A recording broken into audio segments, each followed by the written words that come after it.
Hi everyone, this is Arya. Welcome back to my channel Arya's classes.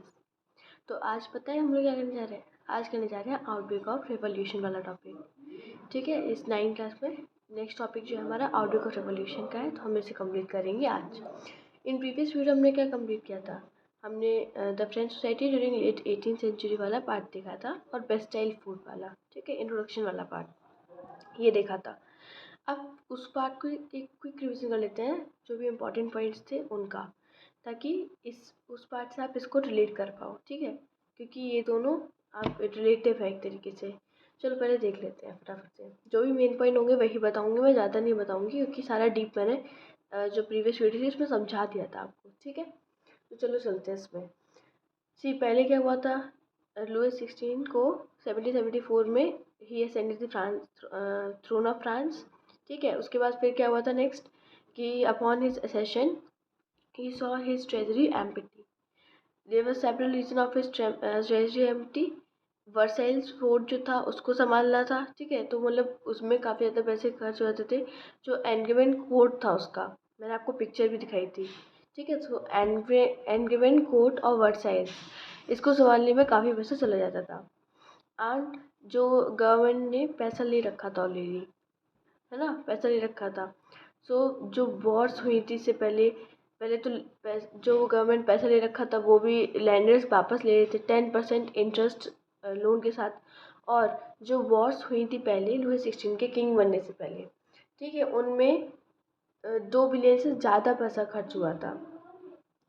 ठीक है, और क्या, गवर्नमेंट को कोर्ट संभालने होते थे, यूनिवर्सिटी संभालनी होती थी, है ना, और जो मतलब वहाँ पे ऑफिस होती थी, जो गवर्नमेंट ऑफिस होती थी, इन सबको संभालने में भी बहुत पैसा जाता था ऑलरेडी। ठीक है, तो इस तरीके से हमने देखा कि कैसे फ्रांस की ट्रेजरी खाली हुई। और मेन एक और इम्पोर्टेंट बात, कि अंडर लुई 16 फ्रांस ने 13 अमेरिकन कॉलोनीज़ को हेल्प की थी ब्रिटेन से आज़ादी पाने में। तो ये भी है। तो ये रीजंस देख लिए हमने। उसके बाद फिर नेक्स्ट क्या हुआ था, रीजंस आपने देख लिए। एंड उसके बाद जो जो मेन था वो उसमें टैक्सेस थे। पहले तो दो दो तरीके की टैक्सेस लगाए थे। 3 स्टेट देखी थी हमने, 3 स्टेट थी, फर्स्ट सेकेंड और थर्ड। ठीक है, फर्स्ट में कौन आते थे, फर्स्ट में आते थे हमारे क्लर्जीज जो कि चर्च के पीपल होते थे। और सेकेंड में आते थे हम सेकेंड में आते थे नोबिलिटी वाले, ठीक है, जो किंग होते थे और उनकी फैमिली। और नेक्स्ट जो आते थे वो कॉमन पीपल आते थे। ठीक है, पहले तो थर्ड स्टेट था उसमें बिग बिजनेसमैन हो गए। एंड वेट एक सेकंड ना, हाँ, तो बिग बिजनेसमैन हो गए, ठीक है, मर्चेंट्स हो गए, या फिर लॉयर्स हो गए, एंड एडमिनिस्ट्रेटिव ऑफिशियल्स हो गए। ये थर्ड स्टेट में सारे थर्ड स्टेट के ऊपर वाले पार्ट में आते थे, है ना। अब थोड़ा अपर लेवल होता था इनका थर्ड स्टेट में। तो अब नेक्स्ट कौन से आते थे थर्ड स्टेट में, पीजेंट्स और आर्टिशंस, सॉरी। ठीक है, उसके बाद नेक्स्ट कौन से होते थे, जो बिल्कुल स्मॉल पीजेंट्स होते थे, एंड स्मॉल बिजनेसमैन, या फिर जो जिनके पास लैंड नहीं होता था, लैंडलेस पीपल होते थे, या फिर सर्वेंट्स। ये सब बिल्कुल नीचे वाले पार्ट में आते थे थर्ड स्टेट के। ठीक है, अब फिर उसके बाद क्या देखा हमने कि इन दी स्ट्रगल टू सर्वाइव वाले टॉपिक में, कि स्ट्रगल टू सर्वाइव में हमने देखा कि जो फ्रांस था उसमें एक्चुअली बेड हार्वेस्ट हो गया था, है ना, मतलब फसलें नहीं ग्रो हो पा रही थी। डिमांड बढ़ रही थी और फसल ग्रो हो नहीं रही थी। इसकी वजह से क्या हुआ, सब्सिस्टेंस क्राइसिस फ्रांस में आ गया। फिर हमने क्या देखा कि एक नेक्स्ट टॉपिक में, कि एक नई क्लास एमर्ज हो रही थी, मिडिल क्लास, है ना, मिडिल क्लास एमर्ज हो रही थी, जो कि राजा की मतलब मोनार्क की पावर, या फिर कहो जो प्रिविलेजेस में थे उनकी पावर को कम करेगी। उसमें से कुछ फिलोसोफर्स थे जिनके आइडियाज़ बहुत ही मतलब वीकेंड से बहुत ज़्यादा स्प्रेड हो रहे थे, है ना। और लोग हर जगह जहाँ पे भी बैठे होते थे उनके आइडियाज़ को रीड कर रहे थे न्यूज़पेपर से, या फिर आपस में बातें कर रहे थे। ठीक है, या फिर उनके आइडियाज़ को रीड कर रहे थे न्यूज़पेपर या मैगजीन्स में। और वो 3 फिलोसोफर्स कौन से थे, जॉन लॉक थे, रोसियो थे, Jean Jacques I think Rousseau, ठीक है, एंड मॉन्टेस्क्यू। तो ये 3 फिलोसोफर्स थे। अब आपको बताना है कि जॉन लॉक जो थे इनकी बुक का नेम क्या है। ये मेरा आपसे क्वेश्चन है, ठीक है, इसका आंसर आप लोग खुद ही कर लेना। तो मैं बता देती चलो आपको कि जॉन लॉक की बुक का नेम क्या था, social contract, sorry, two treatises of government, है ना, ये उनकी बुक का नेम था। और जो रोसियो थे इनकी बुक का नेम था क्या, सोशल कॉन्ट्रैक्ट, ठीक है। और मीराबियो की बुक का नेम क्या था, मीराबियो की the spirit of law, the spirit of law, ठीक है। तो ये मीराबियो की बुक का नेम था। उसके बाद हमने देखा फिलोसोफर्स भैया एमर्ज हुए थे, फिलोसोफर्स क्या थे, बढ़ रहे थे, ठीक है। और नेक्स्ट जो हमारा टॉपिक है उसमें मैंने आपको लास्ट में बताया था ना कि एक इंट्रोडक्शन पार्ट था। इंट्रोडक्शन पार्ट में आपको क्या बताया था कि हम नेक्स्ट टॉपिक में क्या पढ़ेंगे एक्चुअली, है ना, ये हमने बताया, ये मैंने आपको बताया था कि नेक्स्ट टॉपिक, है ना। तो मैंने आपको बताया कि नेक्स्ट टॉपिक में मतलब हम लोग क्या पढ़ेंगे। हमने देखा था उसमें कि जो किंग था अब और टैक्सेस को मतलब और टैक्सेस नहीं, किंग टैक्सेस को मीन्स इंक्रीज़ कर रहा था, तो फिर इंक्रीज़ करने मतलब उसने ये डिसाइड किया था कि टैक्सेस को इंक्रीज़ करेंगे, तो इससे लोगों में गुस्सा बढ़ गया था, है ना। लोग किंग के प्रति प्रोटेस्ट करना चाह रहे थे, ठीक है, हमने ये देखा। तो अब बाकी का सारा जो भी पार्ट है, मेन पार्ट, वो हम इस वीडियो में कवर करेंगे। So are you ready for this? चलो चलते हैं फिर फटाफट से, है ना, देर नहीं करते हैं। द आउटब्रेक ऑफ रिवॉल्यूशन, ठीक है, यहाँ से हम कवर करेंगे अपना मेन टॉपिक। देखो अब इसमें क्या दे रहे हैं कि लुइस 16 जो था, लुइस 16 किंग, उसने क्या किया, टैक्सेस को इंक्रीज कर दिया फॉर रीजन जो कि हमने किस पे देखे थे, प्रीवियस पार्ट में देखे थे, ठीक है। यहाँ पे लिखा हुआ है कि भाई लुइस 16 ने टैक्सेस को इंक्रीज कर दिया, किस रीजन की वजह से, जो कि हमने पार्ट फर्स्ट में देखे थे। अभी मैंने आपको क्विक रिविजन में करा दिया उनका, ठीक है। फिर क्या हुआ भाई कि जो लुइस 16 था वो टैक्सेस को इंक्रीज तो करना चाहता था, लेकिन दिक्कत उसमें आ रही थी। दिक्कत क्या आ रही थी कि वो इंक्रीज तो करना चाह रहा था लेकिन कर नहीं सकता था। अब कहोगे करना चाह रहा तो कर क्यों नहीं सकता था, है ना, मतलब उसके पास तो सारी प्रिविलेजेस थी, सारी पावर्स थी, तो भी वो टैक्सेस नहीं इंक्रीज कर पाया। भैया अगर टैक्सेस इंक्रीज करने की प्रॉपर पावर उसके पास होती ना, पता नहीं वो कितने टैक्सेस बढ़ा देता, ठीक है। क्योंकि दिक्कत क्या थी कि जो ओल्ड रेजिम सोसाइटी थी फ्रांस में, ओल्ड रेजिम क्या थी मैंने आपको टर्म बताई थी, बिफोर फ्रेंच रिवॉल्यूशन की जो सोसाइटी थी फ्रांस में, बिफोर फ्रेंच रिवॉल्यूशन की सोसाइटी, इन बिफोर 1789 वाली सोसाइटी, ये थी ओल्ड रेजिम सोसाइटी। ध्यान रखना है इसको आप लोग, ठीक है। बिफोर 1789 वाली सोसाइटी थी, वो क्या थी, ओल्ड रेजिम सोसाइटी थी। आगे समझ में, ठीक है। तो ओल्ड रेजिम सोसाइटी जो थी उसमें क्या था कि जो मोनार्क थी उसके पास पावर नहीं थी टैक्सेस को इम्पोज करने की, अपने हिसाब से खुद ही जो मोनार्क थी, ठीक है, उसके पास पावर्स नहीं थे अपने टैक्सेस को इंक्रीज करने की, अपने अकॉर्डिंग वो टैक्सेस को इंक्रीज नहीं कर सकती थी, ठीक है। वरना राजा जाता तो पता नहीं कितने टैक्सेस इंक्रीज कर देता, है ना। तो अब देखो क्या है कि rather he had to call meeting of Estates Generals. अब क्या था, उसको ईस्टर जनरल्स की मीटिंग बुलानी थी। अब आप पूछोगे ईस्टर जनरल क्या होता है। ईस्टर जनरल्स मतलब हर एक स्टेट से कुछ मेंबर्स आएंगे, अपने स्टेट को रिप्रेजेंट करेंगे आके, मतलब 3 स्टेट थे, तीनों स्टेट में से कुछ मेंबर्स आएंगे, अपने स्टेट को रिप्रेजेंट करेंगे। तो फिर वो किसके अंडर आते हैं, सारे ईस्टर जनरल के अंडर आते हैं वो जो मेंबर्स होते हैं, ठीक है। उनकी मीटिंग होती है, दैट्स ऑल ईस्टर जनरल। और क्या था यहाँ पे, देखो ईस्टर जनरल की मीटिंग बुलानी पड़ेगी, तो ईस्ट फिर उसके बाद किंग मतलब वो सब डिसाइड करेंगे मिलके कि टैक्सेस इंक्रीज करने चाहिए कि नहीं करेंगे, ठीक है। वोटिंग से मतलब ये डिसाइड होगा। तो जो ईस्टर जनरल थे वो एक पॉलिटिकल बॉडी थी which the 3 states sent their representatives, ठीक है, तीनों स्टेट के रिप्रेजेंटेटिव्स यहाँ पर आते थे, तो वो एक ऐसी पॉलिटिकल बॉडी थी ईस्टर जनरल। अब यहाँ पे क्या है, देखो कि जो मोनार्क थी वो ये डिसाइड नहीं कर सकती थी कि टैक्सेस को बढ़ाना है कि नहीं, मतलब उसके पास ये पावर नहीं थी। ये पावर मतलब ये कौन करेगा, ये ईस्टर जनरल्स करेंगे, ईस्टर जनरल्स डिसाइड करेंगे, है ना। तो पर राजा के पास बाकी की सारी पावर्स थी। राजा जब चाहे ईस्टर जनरल्स की मीटिंग को बुला सकता था, जब चाहे खत्म करा सकता था, ठीक है, उसके पास सारी पावर्स थी। तो राजा ने मीटिंग बुलाई, है ना, क्योंकि ईस्टर जनरल्स की मीटिंग को किंग ही बुला सकता था और किसी के पास पावर थी नहीं। फिर क्या हुआ कि ये जो, अब देखो यहाँ पे एक इम्पॉर्टेंट बात है, मैं इसको अंडरलाइन करके बता देती हूँ आपको कि the last time it was done in 1614 में लास्ट टाइम ये मीटिंग कराई गई थी 1614 में, ठीक है। इस चीज़ को आपको ध्यान रखना है, 1614 में लास्ट टाइम ये मीटिंग कराई गई थी। तेरी मेरी लाइन हो गई है, ठीक है, डोंट माइंड प्लीज़। अब क्या है नेक्स्ट, ये 5 मई 1789 को जो लुइस 16 था उसने मीटिंग बुलाई, लुईस 16 ने मीटिंग बुलाई, ठीक है, बुला ली मीटिंग भैया लुईस 16 ने। फिर क्या हुआ, जो मतलब लोग बड़े खुश थे कि भाई मीटिंग होगी, राजा ने मीटिंग बुलाई है, तो लोग गए भी फिर, है ना। अब क्या हुआ देखो, जो रेस्प्लेंडेंट हॉल था काका वर्सेल्स का, वहाँ पर मीटिंग बुलाई गई थी। और जो फर्स्ट और सेकेंड स्टेट थे, फर्स्ट और सेकेंड स्टेट, ठीक है, जिनको सारी प्रिविलेजेस थी, ये वाले स्टेट में से पता है कितने मेंबर थे, 300 मेंबर्स थे।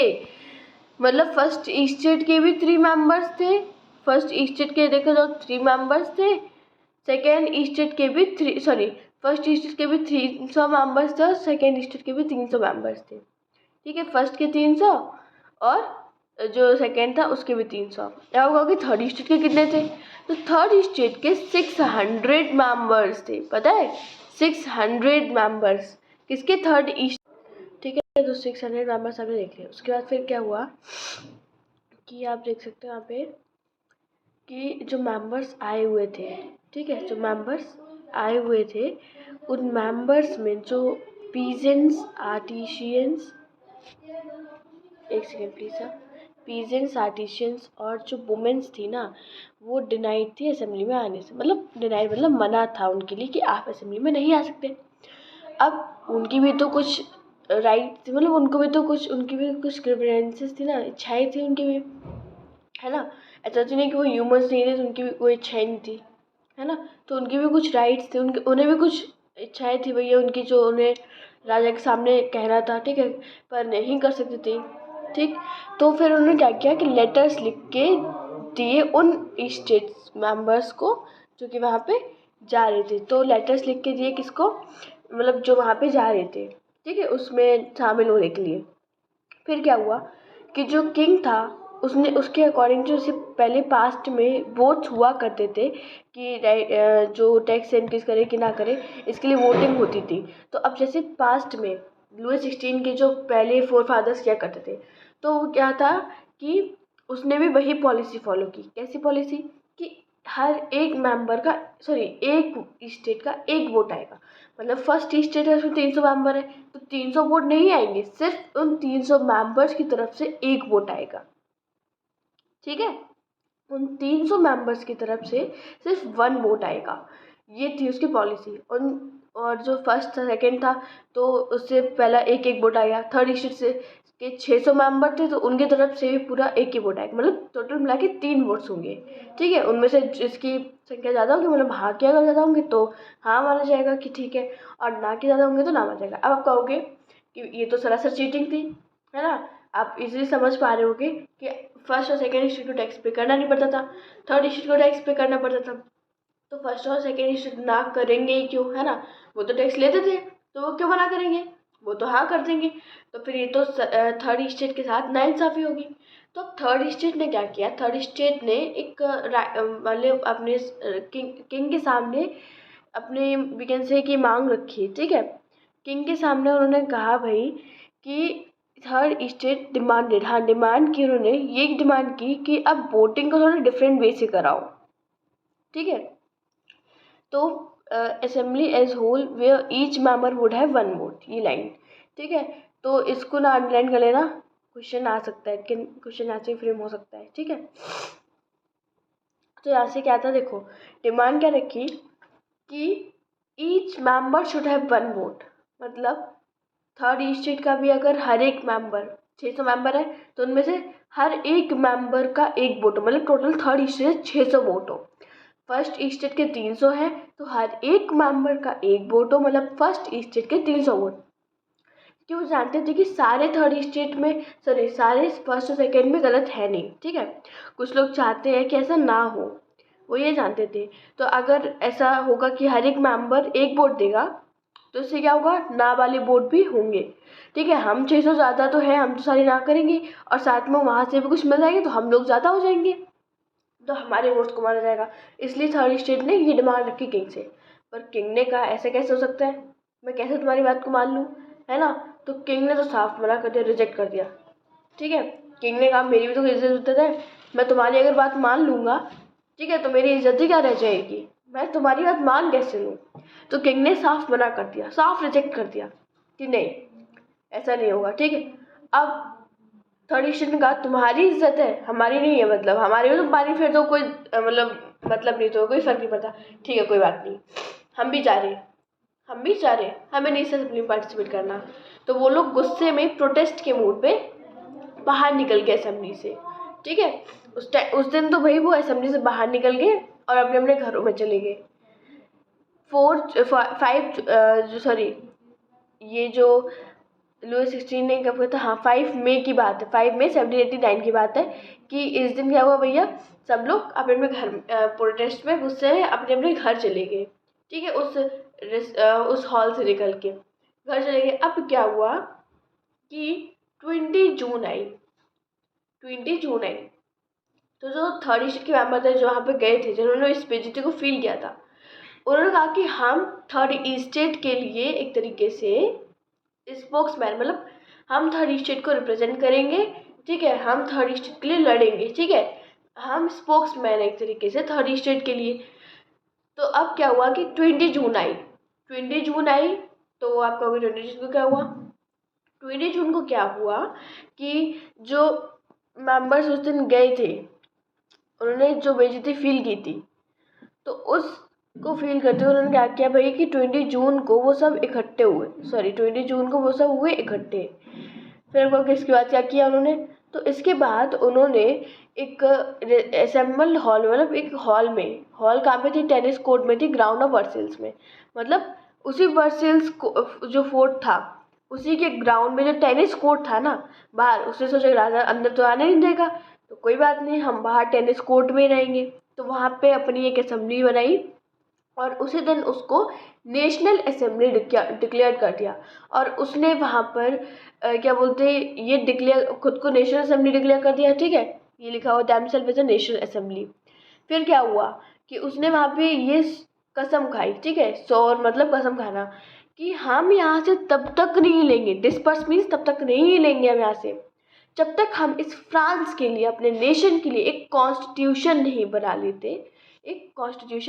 लेते, ठीक है, तो हम यहाँ से तब तक नहीं हिलेंगे, उसने ये कहा। अब क्या हुआ भाई कि ये कहा उसने, एक सेकेंड रुकना, ओके, ठीक है। तो उसने ये कहा कि जब तक हम फ्रांस के लिए कॉन्स्टिट्यूशन नहीं बना लेते, तो रीज़न क्या था उनका कॉन्स्टिट्यूशन नहीं बनाने का, मतलब कॉन्स्टिट्यूशन बनाने का रीज़न क्या था, मुनार की पावर जो थी ना उनको लिमिट करना था, मुनार की पावर को कम करना था, है ना। तो मोनार्क को पावर को क्या करना था, कम करना था। तो ठीक है, अब क्या हुआ कि उनके लीडर के बारे में जानते हैं। जो उन्होंने असेंबली बनाई थी, नेशनल असेंबली, उनके 2 लीडर्स थे, पहले थे मीराबियू और दूसरे थे अबेसिस, ठीक है। अब इनके बारे में जान लो थोड़ा सा। मीराबियू जो थे ना, वो आप सोचोगे कि थर्ड स्टेट के एक मतलब काफ़ी रिस्पेक्टेड मेंबर रहे होंगे, है ना, और जो थर्ड स्टेट के अपर उसमें से रहे होंगे, अपर लेवल में से, ठीक है, तो काफ़ी रिस्पेक्टेड रहे होंगे और वी कैन से काफ़ी मतलब अच्छे होंगे, है ना, तनिष्क के काफ़ी अच्छे रिप्रेजेंटेटिव होंगे। तो नहीं, आपकी मतलब अगर आप ऐसे सोच रहे हो तो गलत सोच रहे हो। क्यों सोच रहे हो गलत? क्योंकि मेरा भी जो थे ना वो थर्ड स्टेट से थे ही नहीं।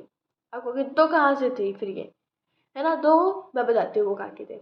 वो थे सेकेंड स्टेट के। अब आप रहोगे थोड़ा बहुत शॉक्ड रहने की कोई बात नहीं है, क्योंकि मैंने पहले भी आपसे कहा था जब वोटिंग की बात की थी कि कुछ मेंबर्स उस टाइम पे फर्स्ट और सेकंड में से भी ऐसे थे जो चाहते थे कि ये गलत हो रहा है, ऐसा नहीं हो, ठीक है, उनकी आंखें वही खुली थी, ठीक है, तो वो चाहते थे कि ऐसा नहीं हो, ये गलत हो रहा है। तो वही वही मेरा भी यहाँ पे चाहते थे। उन्होंने कहा कि हम तुम्हारी हेल्प करेंगे, मतलब वो चाहते थे कि हम इनके लिए कुछ करें, क्योंकि वो जानते थे कि ये फर्स्ट और सेकंड के मेंबर्स जो है ना वो गलत कर रहे हैं, है ना, ऐसा नहीं करना चाहिए। वो इस चीज़ को अच्छे से जानते थे। तो फिर उन्होंने कहा कि हम थर्ड के लिए कुछ करेंगे।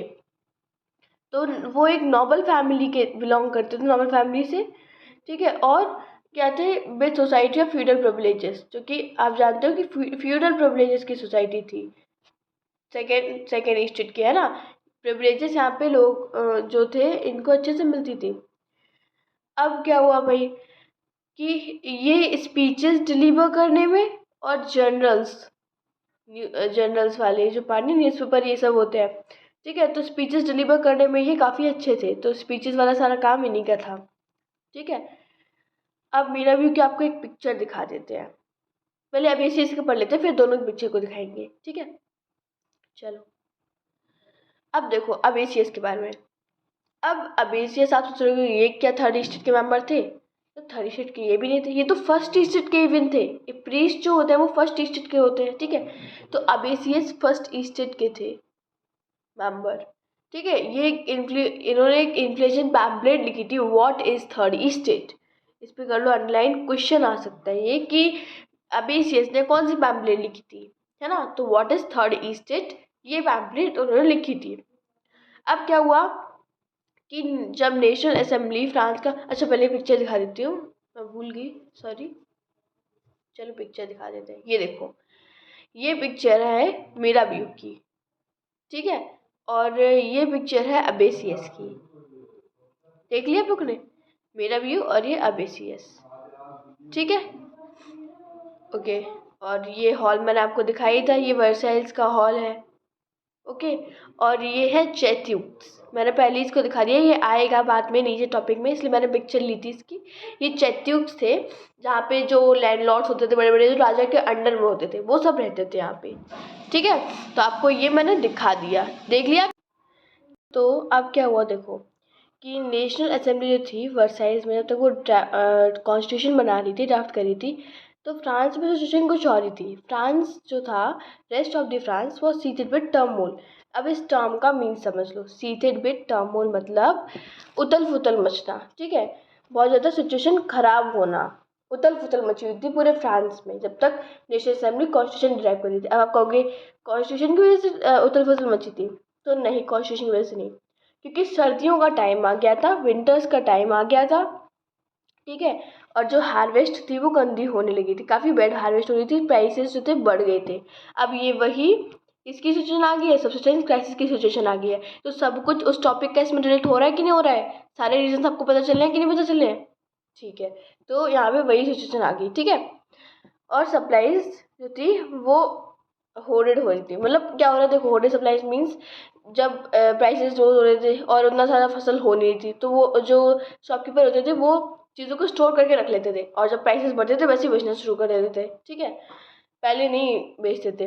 अब क्या था भाई, after spending long hours in the bakeries, मतलब वुमेन्स की बात चल रही है यहाँ पे, कि जो वुमेन्स थी वो काफ़ी टाइम तक बेकरी पे खड़ी रही, इंतज़ार करती थी कि भाई चीज़ें मिलें। ठीक है, बट काफ़ी लंबी लाइन लगी हुई थी। तो इससे क्या हुआ, जो वुमेन्स थी काफ़ी सारी, वो गुस्सा हो गई और एक क्राउड में इकट्ठी हो गई, और जो शॉप्स थी उन पर आक्रमण कर दिया, मतलब हमला कर दिया। ठीक है, दे स्टॉर्म्ड एट द शॉप्स।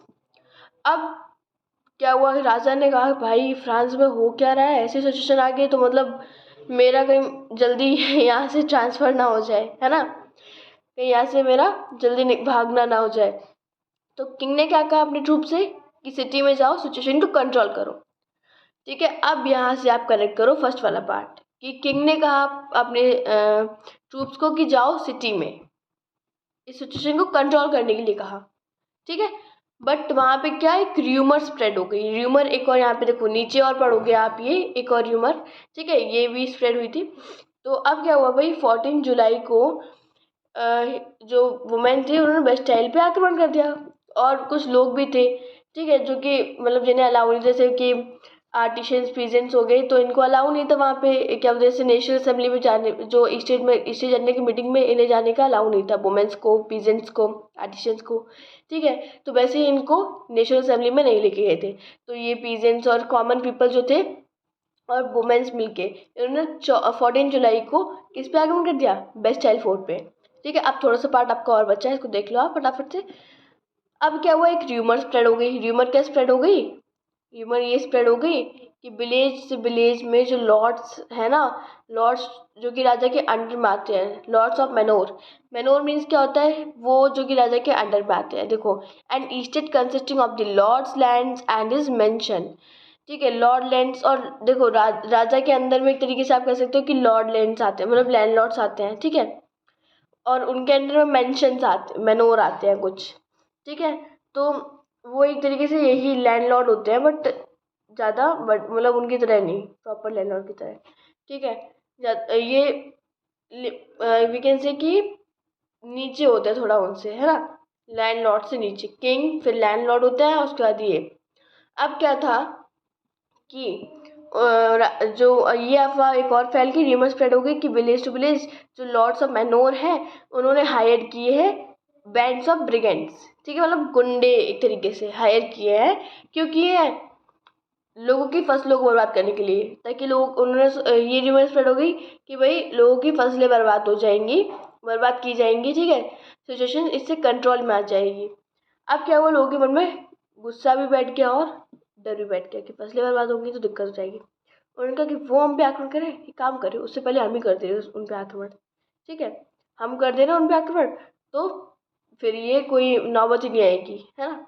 अब क्या हुआ कि कई सारे जो लोग थे, जो भी हथियार मिले उन्हें, जो मेंस थे उनको हो मिले, पिच फॉक्स मिले, ठीक है, वुमेन को अपने किचन के हथियार मिल गए होंगे, ठीक है, चमचा कछली उठा ली होगी उन्होंने, है ना।